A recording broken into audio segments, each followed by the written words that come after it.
450,000 years ago, the Anunnaki first arrived on planet Earth searching for resources. With them, they brought 600 workers called the Igigi.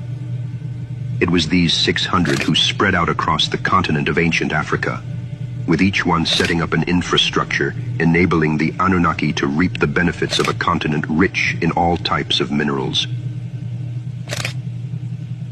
This is the story of the Anunnaki in ancient Africa, the decorated cities they built, the mines they created to obtain the metal that shines like the sun, and the spacecraft they utilized to convey their precious cargoes of gold.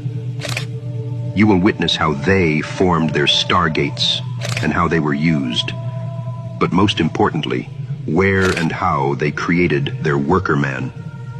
This is the Anunnaki connection. The Igigi were described as having long beards and long hair that reached their feet. Some scholars have suggested that the Igigi were akin to more modern depictions of angels, messengers of the gods who had wings. These theories are strengthened by art that often depicts them with long beards and hair, as well as large wings and bird-like feet. Simply put, the Igigi seem to have been a lower rank of gods. They were a servant class which existed before human beings were created. Occasionally, the term is used synonymously with Anunnaki, but this seems to be inappropriate. Consider the following passage taken from the myth of Atrahasis, an Akkadian creation myth and flood story. When the gods, man-like, bore the labor, carried the load, the gods' load was great, the toil grievous, the trouble excessive. The great Anunnaki, the seven, were making the Igigi undertake the toil. This passage definitely denotes the Igigi as separated from the Anunnaki, and certainly a lower caste of beings.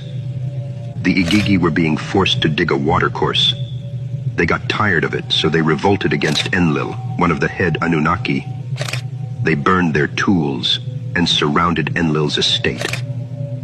When the Anunnaki realized that the Igigi were not going to give up the strike, they decide it is time for a new solution to their labor problem. And that solution is the creation.